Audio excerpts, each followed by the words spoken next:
It all started with a fortune cookie. On a fateful Friday, I was enjoying some Chinese food chicken fried rice and an egg roll, if you're curious. I was at Bamboo Garden, the best Chinese food spot in Tulsa.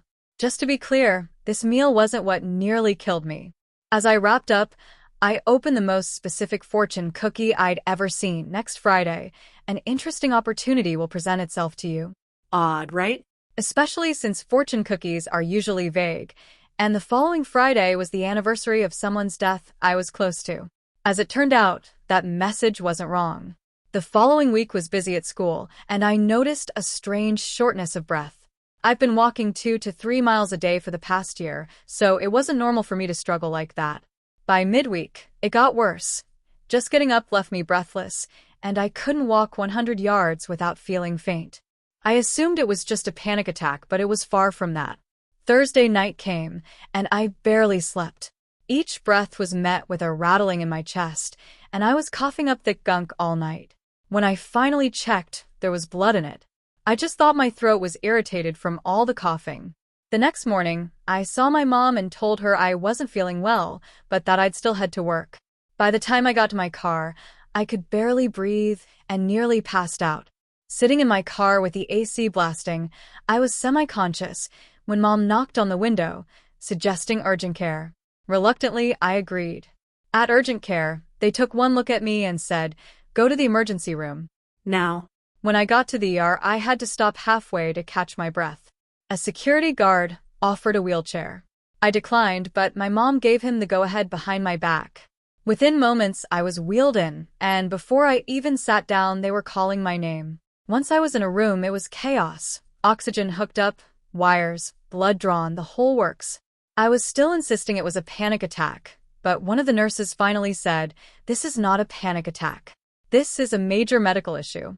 You were minutes away from passing out and might not have come back."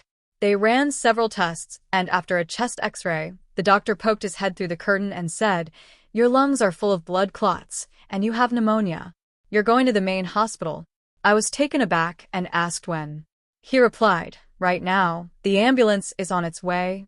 When I arrived, they took me straight to a room in the heart clinic, bypassing the ER. My mom and sister got there just before I was wheeled to surgery. I'll always be grateful they made it in time. On the way, a doctor explained the plan. They'd go in through a vein in my leg and try to remove as many clots as possible from my lungs, a procedure that should only take 45 minutes to an hour.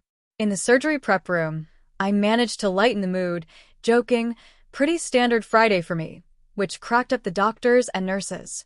I was put into a twilight state, awake but not fully aware. The 45-minute procedure turned into 3 hours. As I was coming around, a nurse asked if I wanted to see what they'd removed. She showed me a mass of blood clots, 97% blockage in my lungs. I had been running on a sliver of oxygen. Afterward, a sonographer helped me put things into perspective. She said, "If you hadn't been exercising and eating better, you'd 100% be dead right now." It was dark outside by the time I returned to my room. My mom and sister stayed until 9, and after they left, I finally broke down. I cried harder than I ever have, releasing the fear and vulnerability I'd been holding in. People always told me to stay strong, but in that moment, alone, I let it all out. They couldn't remove all the clots, so I'm on blood thinners, still at high risk for stroke or aneurysm. Every medical person I met reminded me how close a call it was.